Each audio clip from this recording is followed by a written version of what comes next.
आतापर्यंत आपण मॅथ्स 1 मधील linear equations in two variables, quadratic equation आणि मॅथ्स 2 मधील सिमिलॅरिटी अँड पायथागोरस थिअरम असे दोन दोन चॅप्टर्स बघितलेले आहेत.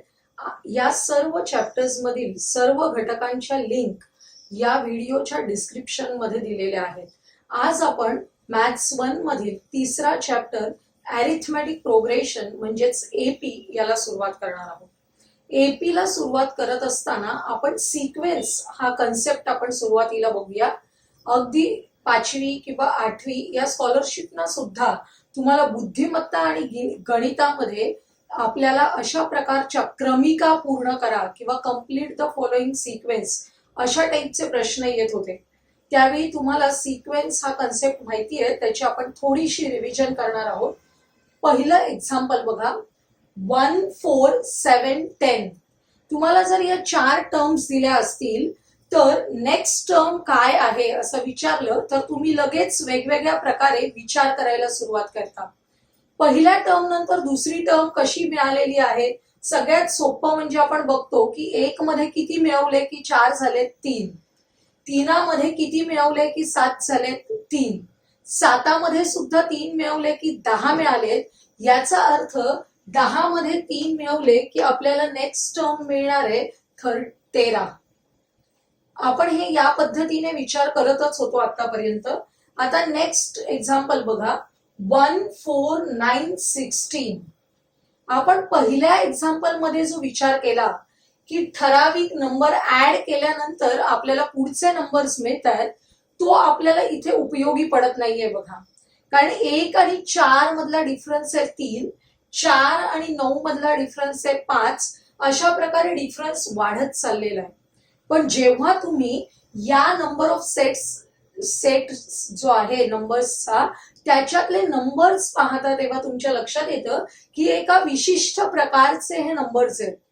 हे कसे नंबर्स आहेत बघा, 1 square is equal to 1, 2 square is equal to 4, 3 square is equal to 9, 4 square is equal to 16. Complete square असलेले नंबर्स आहेत. म्हणजेच आपल्याला नेक्स्ट नंबर लिहायचा असेल तर 5 स्क्वेअर इज इक्वल टू 25 असं आपण लिहिणार आहोत.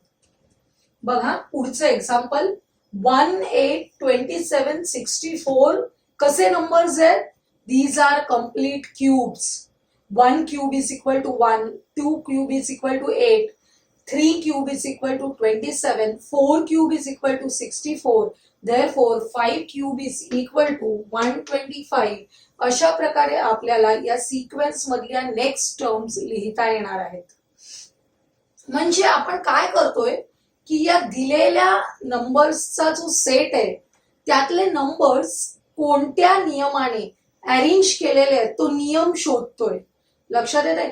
एका विशिष्ट नियमाने या नंबर्सची अरेंजमेंट झालेली आहे. तो नियम, तो रूल कोणता आहे, तो रूल आपण शोधण्याचा प्रयत्न करतोय. बघा फोर्थ एक्झाम्पल, 0.1, 0.01, 0.001. काय केलं इथे? या टर्मला 10 ने डिव्हाइड केलं की आपल्याला हा नंबर मिळणार आहे. या टर्मला आणखी 10 ने डिव्हाइड केलं की हा नंबर मिळणार आहे. म्हणजे नेक्स्ट नंबर साठी 0.0001 हा नंबर आपल्याला मिळेल. 10 ने डिव्हाइड करून हे नंबर्स आपल्याला मिळत आहेत. इथे बघा 2 -4. 2 ला कितीने मल्टिप्लाय केलं की -4 होत आहेत? -2. -4 ला -2 ने मल्टिप्लाय केलं +8. +8 ला -2 ने मल्टिप्लाय केलं -16. -16 ला -2 ने मल्टिप्लाय केलं +32. म्हणजे अशा प्रकारे सिक्वेन्स मध्ये असलेला रूल आपण पाहिला तर आपल्याला कळतं की हे जे नंबर्स आहेत ते एका विशिष्ट रूलने, एका विशिष्ट ऑर्डरने आपल्याला इथे अरेंज केलेले आहेत. त्यामुळे सिक्वेन्स म्हणजे काय हे आपल्या पहिल्या 5 एक्झाम्पल्स वरून आपण सांगू शकतो. A set of numbers where the numbers are arranged in a definite order. A set of numbers where the numbers are arranged in a definite order एका विशिष्ट पद्धतीने ते अरेंज केलेले आहेत, like the natural numbers. Natural numbers कसे असतात? 1 2 3 4 5 म्हणजे difference between the two consecutive terms is equal to 1. अशा पद्धतीने ते अरेंज झालेले आहेत. त्याप्रमाणे जर अरेंज केलेला सेट ऑफ नंबर्स असेल तर त्याला आपण काय म्हणणार आहोत? सिक्वेन्स. आता सिक्वेन्स मध्ये वेगवेगळे प्रकार आहेत बघा. पहिल्या सिक्वेन्स मध्ये काय झालं? Difference between the two consecutive terms is constant. 4 minus 1 3, 4 minus 7 7 minus 4 3, 10 minus 7 3. Difference is constant. या एक्झाम्पल मध्ये आपण बघूया, आपण काय करतोय? एका विशिष्ट नंबरने मल्टिप्लाय करतोय. म्हणजे काय होतंय? -2 हा फॅक्टर आहे की ज्याने मल्टिप्लाय केल्यानंतर आपल्याला पुढचे नंबर्स मिळत आहेत. इथे आपण 10 ने डिव्हाइड करतोय. मल्टिप्लाय किंवा डिव्हाइड करून येणारे जे नंबर्स आहेत त्या टाइपचा जो सिक्वेन्स आहे तो वेगळा आहे. Difference between the two terms हा टाइप वेगळा आहे. हा जो टाइप आहे ज्याच्यामध्ये difference between the two terms are constant, या टाइपची आणखी 2-4 एक्झाम्पल्स आपण बघूया. बघा, 100 90 80 असे जर आपल्याला नंबर्स दिले असतील तर तुमच्या लक्षात येतं की हे नंबर्स काय झालेले आहेत? 10 ने कमी झालेले आहेत. म्हणजे मला यानंतरचा नंबर लिहिता येतो 70. Difference between the two numbers, two consecutive numbers काढायचं असेल तर 90 minus 100 is equal to -10. 80 minus 90 is equal to -10. या एक्झाम्पल मध्ये काय होतंय? Difference between the two consecutive terms is constant. इथे बघा, 4 minus 4 0, 4 minus 4 0. हा सुद्धा सिक्वेन्स आहे ज्याच्यामध्ये common difference is equal to किती आहे? 0 आहे. इथे बघा, 14 minus 7 7, 21 minus 14 7, 28 minus 21 7. Difference constant आहे. या खालच्या एक्झाम्पल मधला डिफरन्स बघा कितीचा आहे? 1.5 minus 1.5, 2 minus 1.5 0.5, 2.5 minus 2.5. इथे पण डिफरन्स कॉन्स्टंट आहे. इथला डिफरन्स काढताना तुम्हाला विचार करायचा आहे. -20 -18 हा डिफरन्स मी काढून दाखवते तुम्हाला. -18 मायनस ऑफ -20. बघा, -18 मायनस ऑफ मायनस +20. -18 +20 कितीचा डिफरन्स आहे? +2. लक्षात येते? त्यामुळे +2च्या डिफरन्सने हे आपल्याला सगळे नंबर्स मिळालेले आहेत. अशा टाइपचे जे एक्झाम्पल्स आहेत सिक्वेन्सचे ज्याच्यामध्ये difference between the two consecutive numbers is constant, then such type of sequences are known as arithmetic progression. काय म्हणतात त्याला? अरिथमॅटिक प्रोग्रेशन, आणि आपण शॉर्ट फॉर्म मध्ये AP असं म्हणणार आहोत. बघा, in the given sequence if the difference between two consecutive terms is constant, then the sequence is called arithmetic progression. हे सगळे अरिथमॅटिक प्रोग्रेशनचे एक्झाम्पल्स घेतलेत आपण. यातले हे जे 2 एक्झाम्पल्स आहेत ते अरिथमॅटिक प्रोग्रेशनचे नाही आहेत, पण कसे आहेत? याच्यामध्ये पुढचे प्रत्येक नंबर हा एका विशिष्ट नंबरचा मल्टिपल आहे. अशावेळी या टाइपचं प्रोग्रेशन आहे त्याला म्हणतात geometric progression, GP, geometric progression. आणि हे मधले 2 एक्झाम्पल्स आहेत ते AP पण नाही आहेत, GP पण नाही आहेत, but they are examples of sequence. लक्षात येते? यावर्षी आपण फक्त अरिथमॅटिक प्रोग्रेशनच्या टाइपचे जे सिक्वेन्स आहेत ते डिटेल मध्ये शिकणार आहोत. तर आता अरिथमॅटिक प्रोग्रेशन मधली महत्वाची गोष्ट तुम्हाला कळली की difference between the two consecutive terms is constant. कसा काढायचा तो? Tn+1th term minus Tnth term. आपल्याला 2 कॉन्सिक्युटिव्ह टर्म्स मधला डिफरन्स काढायचे. T4 - T3, T3 minus T2, म्हणजेच या जनरलाइज फॉर्म मध्ये फॉर्म्युला लिहायचा असेल तर Tn+1 मायनस Tnth टर्म. या प्रकारे आपल्याला कॉमन डिफरन्स काढता येईल. First term of the sequence is denoted by T1 which is equal to A. आपण संपूर्ण चॅप्टर मध्ये कॉमन डिफरन्स डी ने डिनोट करणार आहोत आणि first term of the sequence is denoted by small a. T2 is the second term of the sequence. कशी मिळेल ती? First term plus common difference. First term a plus common difference d. Therefore, second term of the sequence can be calculated as a plus d. Third term of the sequence काय करायचं आपल्याला? T2 plus D. T2 काय आहे? A plus D. A plus D plus D आपल्याला मिळाले A plus 2d. Similarly we can calculate T4 as A plus 3d and so on. म्हणजे आपल्याला जर एका त्या सिक्वेन्सचे फर्स्ट टर्म आणि कॉमन डिफरन्स दिला असेल तर आपण तो अरिथमॅटिक प्रोग्रेशन लिहू शकतो. आपण एपी या कन्सेप्टवर बेस असलेला एक क्वेश्चन बघूया. Which of the following sequences are AP? If they are AP find the common difference. आपल्याला काही सिक्वेन्सेस दिलेले असतील आणि त्याच्यातून तो सिक्वेन्स एपी आहे का हे शोधायचं. एपी आहे का हे शोधण्यासाठी सगळ्यात पहिली महत्वाची कंडिशन कोणती आहे? The difference between two consecutive terms is constant. then the given sequence is in AP. आपण बघूया एक्झाम्पल काय आहे. -10, -6, -2 प्लस 2 अशा 4 टर्म्स दिलेल्या आहेत. बघा first term T1 is equal to -10, T2 is equal to -6, T3 is equal to -2, T4 is equal to 2. आता आपण डिफरन्स काढूया. Difference between the consecutive terms म्हटलंय. मोठ्या टर्म मधून म्हणजे T2 मायनस T1 करायचं नेहमी. T2 मायनस T1 -6 मायनस हा -10 ब्रॅकेट मध्ये टाकायचा. मग काय होईल? मायनस मायनस प्लस होणार आहे तिथे. त्यामुळे -6 प्लस 10 इज इक्वल टू +4. इथे बघा T3 मायनस T2. पुढचा डिफरन्स काढताना T3 minus T2.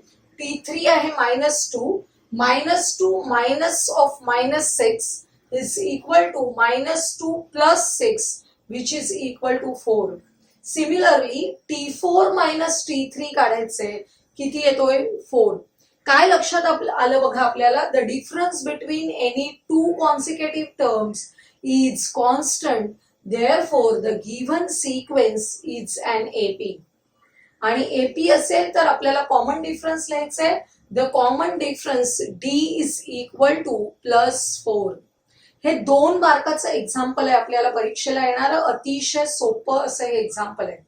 Next example बघूया. 0.3, 0.33, 0.333 तेच करायचंय आपल्याला. T1 is equal to 0.3, second term T2 is equal to 0.33, T3 is equal to 0.333. Difference काढूया between the two consecutive terms. T2 minus T1 is equal to 0.33 minus 0.3. Difference काढताना हे subtraction तुम्हाला करायचंय. 0.33 minus 0.3. बघा हे सबट्रॅक्शन करताना इथे 0 आहे हे लक्षात घ्या. त्यामुळे इथे येतील 3 मायनस 3 0. Therefore 0.03 असा डिफरन्स येणार आहे. त्याचप्रमाणे पुढच्या कॉन्सिक्युटिव्ह टर्म्स मधला डिफरन्स काढायचे. T3 minus T2 0.333 minus 0.33 equal to 0.003. त्याच पद्धतीने आपण उभ्या मांडणी करून काढून बघू शकतो. काय कळलं आपल्याला बघा. तुम्हाला इथे 3 सारखे दिसले तर तुम्हाला काही मुलांना वाटतं की तो सारखाच आहे. पण या डेसिमल पॉइंटला खूप महत्व आहे. 0.03 याचा अर्थ होतो 3/100. 0.003 याचा अर्थ होतो 3/1000. म्हणजे डेसिमल पॉइंट जसे वाढत जाणार आहे तसं त्याची व्हॅल्यू कमी कमी होत जाते, हे लक्षात घ्या.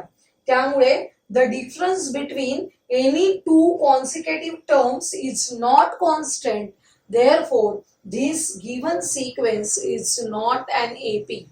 जर एपी नसेल तर आपल्याला तिथेच थांबायचं आहे. आपण क्वेश्चन नंबर 2 बघूया. Write an AP whose first term is A and the common difference is D. आता आपल्याला फर्स्ट टर्म पण दिलाय, कॉमन डिफरन्स पण दिलाय, एपी काढायचंय. एपी काढायचा तर आपण कमीत कमी 4 टर्म्स काढायच्या. बघा, फर्स्ट टर्म दिलेला आहे T1. ए म्हणजेच first term. A is equal to 6, D is equal to -3. हे आपल्याला दिलेलं आहे आणि त्याच्यावरून आपल्याला एपी लिहायचंय. ए म्हणजेच first term that is T1 is equal to 6. How to find out T2? T2 is equal to T1 plus D. T1 ची व्हॅल्यू आहे 6 प्लस D ची व्हॅल्यू आहे -3. ब्रॅकेट मध्ये टाकूया आपण, मायनस साइन असेल तर नेहमी अलर्ट राहायचं. 6 - 3 is equal to 3. T3 is equal to T2 plus D. T2 आपल्याला मिळालेला आहे 3. 3 प्लस D ची व्हॅल्यू आहे -3. 3 - 3 इज इक्वल टू 0. इथे जेव्हा प्लस साइन असेल तेव्हा ब्रॅकेट मधली साइन आहे तशीच घ्यायची आपल्याला. इथे T4 is equal to T3 plus D. T3 किती आहे बघा, 0. 0 प्लस D आहे -3. 0 - 3 इज इक्वल टू -3. आपल्या लक्षात आलं, आपल्याला पहिली टर्म दिलेली होती त्याच्यावरून आपण T2, T3, T4 अशा 4 टर्म्स काढलेल्या आहेत. Therefore the required AP is, कमीत कमी 4 टर्म्स काढायचे. द रिक्वायर्ड एपी इज 6, 3, 0, -3 आणि डॉट डॉट डॉट करायचे, कारण भरपूर टर्म्स आहेत त्यातल्या आपण फक्त 4 टर्म्स काढलेले आहेत. आता नेक्स्ट क्वेश्चन बघा, क्वेश्चन नंबर 3. हे सगळे 2-2 मार्काचे छोटे प्रश्न आहेत, सगळ्यांना सोडवता येतील असे. Question number 3. Find the first term and the common difference for given AP. आता सांगितलेलंच आहे की इट इज अन एपी. हा एपी आहेच, तर तुम्हाला फर्स्ट टर्म आणि कॉमन डिफरन्स काय आहे ते काढायचंय. फर्स्ट टर्म तर आपल्याला दिलेलीच आहे 1/4. फर्स्ट टर्म म्हणजेच ए. A is equal to T1 is equal to 1/4. T2 3/4. T3 5/4.